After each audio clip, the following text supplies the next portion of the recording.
அரசியல் மாநாடு நேயர்களுக்கு அன்பு வணக்கம். இப்போது 2 நாளைக்கு முன்னாடி போய் நம்ம எல்லாருமே வாக்கு செலுத்திட்டு வந்துட்டோம். ஏன்னா இந்தியாவில் யார் நமக்கு பிரதமராக இருக்கணும் அப்படின்றத முடிவு பண்ணுறதுக்கும், நம்ம சுதந்திரமாக நாட்டில் நடக்கிறதுக்கு, நம்ம நமக்கான குரலை அங்கே போய் பேசுகிறதுக்கு, நமக்கான ஒரு ஆட்களை நமக்கு யார் ஒரு பிரதிநிதியாக நமக்கு இருக்கணுமோ அவங்க நம்ம தேர்ந்தெடுத்து நம்ம அங்கே அனுப்பிட்டோம். அது இன்னுமே ரிசல்ட் வரும் 4ஆம் தேதி அப்போ. அதுக்கப்புறம் யார் ஜெயிக்க போகிறாங்க, யார் நம்மளோட குரலை அங்கே போய் ஒழிக்க போகிறாங்க அப்படிங்கிறதெல்லாம் நமக்கு தெரியும். இப்போ அதுக்கு முன்னாடி நம்ம என்ன பார்க்க வேண்டியதாக இருக்குன்னா, ஏற்கனவே சட்டமன்ற தேர்தல் நடந்துச்சுல்ல, சட்டமன்ற தேர்தல் நடந்துச்சு. அதில் நம்ம எம்எல்ஏ எல்லாம் யார் யாரெல்லாம் நமக்குலாம் இருக்கணும் அப்படின்னு சொல்லி நம்ம பேச அனுப்பணும். அதே போல் தான் இங்கே கவுன்சிலர் தேர்தல் நடந்துச்சு, அதாவது உள்ளாட்சி தேர்தல்லாம் நடந்துச்சு. அந்த தேர்தலில் யார் யார் நமக்கெல்லாம் வேணும் அப்படின்னு சொல்லி நம்ம எடுத்து அனுப்பணும்.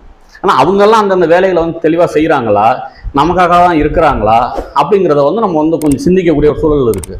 ஏன்னா மகாத்மா காந்தி சொல்கிறாங்க, ஒரு பெண்மணி ராத்திரி நேரத்தில் கழுத்து நிறையா நகையை போட்டுக்கிட்டு, கை காலில் நகையை போட்டுக்கிட்டு, உடல் முழுவதும் நகையை போட்டுக்கிட்டு ராத்திரி 12 மணி, அதாவது நள்ளிரவில் எப்போ சாலையில் எந்தவித பயமும் இல்லாமல் நடந்து போக முடியுதோ அன்னைக்கு தான் இந்தியாவுக்கு உண்மையான சுதந்திரம் கிடைச்சது அப்படின்னு யார் சொல்கிறாங்க? தேசப்பிதா காந்தியடிகள் சொல்கிறாங்க. ஆனால் என்ன நடக்குதுன்னு பாருங்க. இப்போ பிள்ளைகள் வெளியில் போய் விளையாட முடிய மாட்டேங்குது, வயதானவர்கள் எங்கேயும் ஒரு இடத்துல போய் உட்காந்துருக்க முடிய மாட்டேங்குது, ராத்திரி நேரத்தில் எங்கேயும் வெளியில் போயிட்டு வர முடிய மாட்டேங்குது, பகல் நேரத்துலேயே அப்படி தான் இருக்குது. இது பெண்களுக்கு குழந்தைகளுக்கெல்லாம் இருந்துச்சு, ரைட்டு, அதெல்லாம் சரி பண்ணிடலாம் அப்படின்னு சொல்லிட்டு கூட நம்மளாம் நினச்சிட்டு இருந்தோம். அதை என்னென்னா ஐயா முதலமைச்சர் மு.க. ஸ்டாலின் அவர்கள் பதவியேற்ற கையோடைய ட்ரக் ஃப்ரீ மாநிலமாக நான் ஆக்க போகிறேன் அப்படின்னு சொல்லிட்டு அடிக்கடி அங்கே சென்னையை கூப்பிட்டு, அதுக்கப்புறம் அந்த கான்ஃபரன்ஸ்லாம் போட்டு எல்லா அதிகாரிகளையும் கூப்பிட்டு வச்சு அதெல்லாம் பேசியிருந்தார்.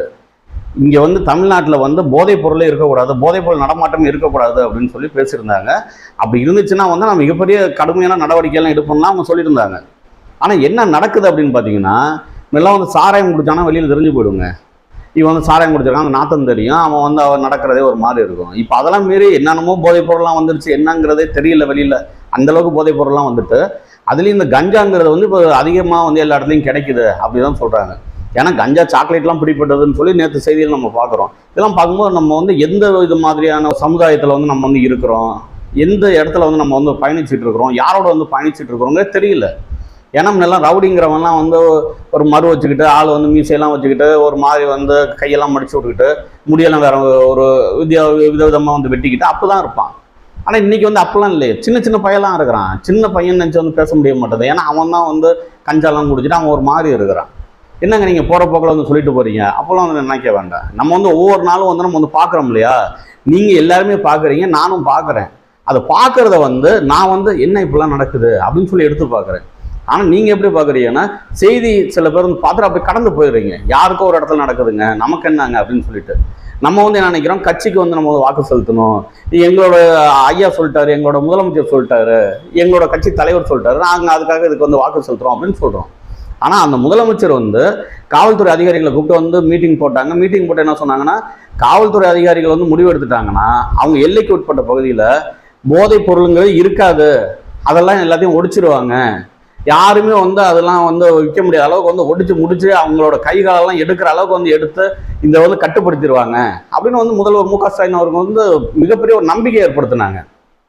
ஆனால் இன்னைக்கெல்லாம் என்ன நடக்குதுன்னு பார்த்தா, காவலர்கள் பிடிப்பாங்க அப்படின்னு சொல்லியிருந்தீங்கல்ல, நேற்று முதல் நாளான்னு தெரியல, சென்னை கண்ணகி நகரில் கஞ்சா விற்கிறான்னு சொல்லி அவனை போய் பிடிக்கிறதுக்கு காவல்துறை அதிகாரிகள் போகிறாங்க.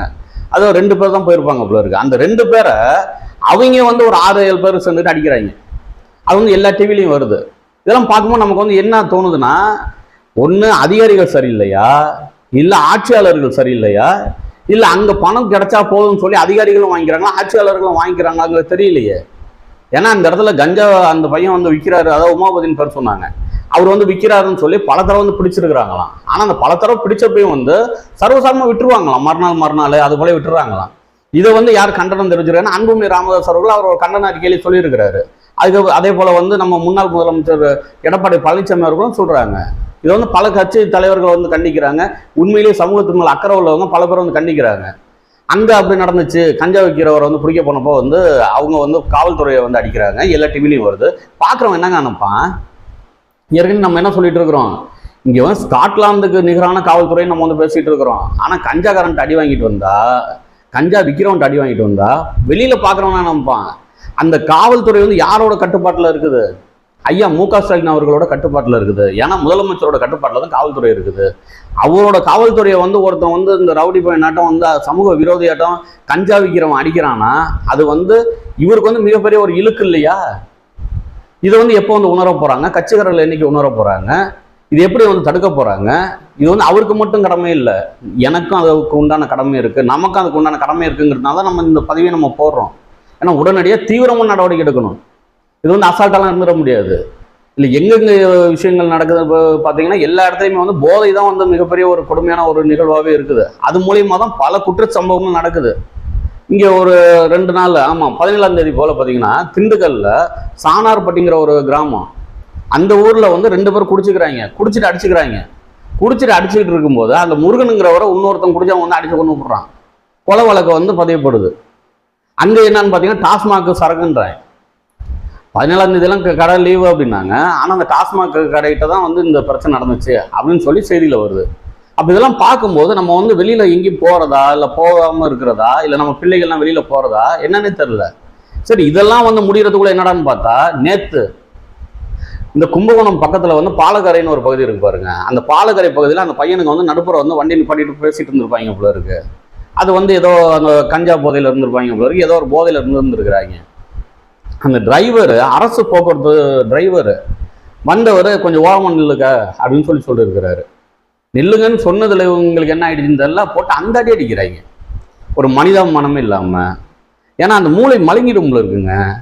அவங்கள வந்து ஒன்று பிடிச்சிட்டோம், 6 பேரை வந்து நாங்கள் கைது பண்ணிட்டோங்கிறத பெருமையாக சொல்கிறாங்க. பிடிச்சிட்டோம் கைது பண்ணிட்டோங்கிறது முக்கியமா, இல்லை இது போல் வந்து குற்றவாளிகள் இனிமேல் உருவாகாமல் தடுக்கிறதுங்கிற முக்கியமாங்கிறதான் இங்கே கேள்வியாகவே இருக்குது. அதுக்கு வந்து பல பேர் வந்து கண்டனங்கள் தெரிவிச்சிருக்கிறாங்க. அந்த சமயத்தில் வந்து அதை வந்து விஷுவல் எடுக்கிற நியூஸ் செய்தியாளர் அந்த பக்கம் போயிட்டு வந்திருக்கிறாங்க. அதே போல் மக்கள் தொலைக்காட்சியோட செய்தியாளர் போயிட்டு இருந்திருக்கிறாங்க. அவங்க வந்து அது விஷுவல் எடுக்கிறாங்க. இவன் அடிக்கிறது தப்பு இல்லையா, ஆனால் அதை விஷுவல் எடுத்தது எப்படின்னு சொல்லி அவங்களையும் போட்டு அடிச்சிருக்கிறாங்க. அதுக்கப்புறம் அவங்களே வந்து கைது பண்ணிட்டாங்க அப்படின்னு சொல்கிறாங்க. இதெல்லாம் பார்க்கும்போது ரொம்ப ஒரு மிகப்பெரிய ஒரு நெருடலாக இருக்குது. சமூகம் எதை நோக்கி போயிட்டு இருக்குது? இல்லை பணம் மட்டுமே வந்து பிரதானம் அப்படின்னு சொல்லி வந்து எல்லாருமே நினச்சிட்றாங்களா? பெண் குழந்தைகள் வெளியில் போக முடியாமல் இருந்துச்சு, பெண்கள் போக முடியாமல் இருந்துச்சு, வயது முதிர்ந்தவர்கள் போக முடியாமல் இருந்துச்சு. இன்னைக்கு வந்து யார்கிட்ட போய் நம்ம வந்து கம்ப்ளைண்ட் கொடுப்போம், போய் காவல்துறையை வந்து நம்ம காப்பாற்றிடுவாங்க அப்படின்னு நினச்சா அந்த காவல்துறையே இன்னைக்கு வந்து வெளியில் போக முடியாத ஒரு நிலைமைக்கு வந்து எல்லாம் அடிக்கிறான் அப்படின்னா அது வந்து நல்லா இல்லது. அரசு ஊழியர் அடிக்கிறாங்கும் போது அந்த அரசு ஊழியர்கள் வந்து இப்போ நேற்று மேற்கொண்டு தஞ்சாவூரில் வந்து போராட்டம் நடந்துச்சு. போக்குவரத்து அந்த பணிமனைக்கு வெளியில் வந்து போராட்டம் நடக்குது. அந்த போராட்டத்தில் மேற்கொண்டு வந்து காவல்துறை வந்து உடனடியாக நடவடிக்கை எடுக்கணும், அவங்கள வந்து கைது செய்யணும் அப்படின்னு சொல்கிறாங்க. நான் என்ன கூடுதலாக என்ன சொல்கிறேன், இது தடுத்து நிறுத்தணும். நினைச்சா தடுத்து நிறுத்தலாமா முடியாதாங்கிறது பார்த்துட்டு இருக்க உங்களுக்கும் தெரியும், இது அந்த அதிகாரிகள் அத்தனை பேருக்குமே தெரியும். இதை வந்து அசிங்கம்னு நினைக்கணும். நாளைக்கு இவர்கள் பிள்ளைக்கு இது வந்து நடந்துடாதா அப்படிங்கிற அந்த ஒரு எண்ணம் வந்துச்சுன்னா உறுதியாக நிறுத்திடுவாங்க. உறுதியாக வந்து தடுக்க முடியுமானா முடியும், ஆனால் தடுக்கிறது கிடையாது. திடீர்னு யாராவது வந்து இப்போ எங்களை மாதிரி ஆட்கள் ஒருத்தவங்க பேசுகிறாங்க, ஒரு செய்தி ஒன்று வெளியிடுறாங்க அப்படின்னா அந்த சமயங்கள் என்ன செய்வாங்கன்னு பார்த்தீங்கன்னா கஞ்சா வேட்டை அப்படின்னு பிடிப்பாங்க.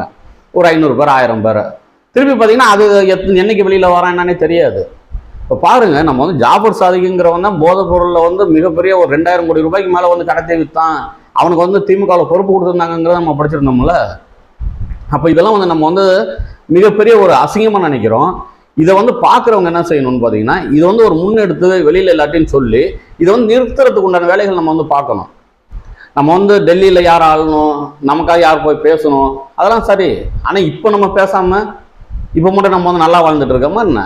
அதனால் இதையும் நம்ம வந்து பார்த்து உடனடியாக இதை வந்து சாதாரணமாக ஒரு செய்தியாக நினச்சி வந்து கடந்து போயிடாமல் நாளைக்கு நம்ம பிள்ளைகளுக்கும் நம்ம வீட்டுக்கும் வந்து இந்த இது வந்துடக்கூடாது, நம்ம பிள்ளைகளுக்கும் இது வந்துடக்கூடாது இந்த பழக்கங்கள்லாம் அப்படிங்கிறத உணர்ந்து எல்லாரும் வந்து மனசை வச்சு அது முடியும்.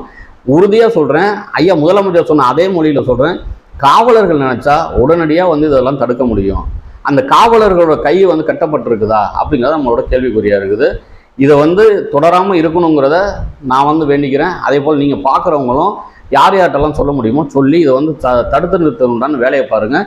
இதுக்கு அடுத்த கட்டம் வந்து இது போல் ஒரு நடக்கக்கூடாது. ஏன்னா ஐயா முதலமைச்சரோட கட்டுப்பாட்டில் இருக்கிற காவல்துறைக்கே பாதுகாப்பு இல்லைன்னா வேறு யாருக்கு இங்கே பாதுகாப்பு இருக்கும்? நன்றி, வணக்கம்.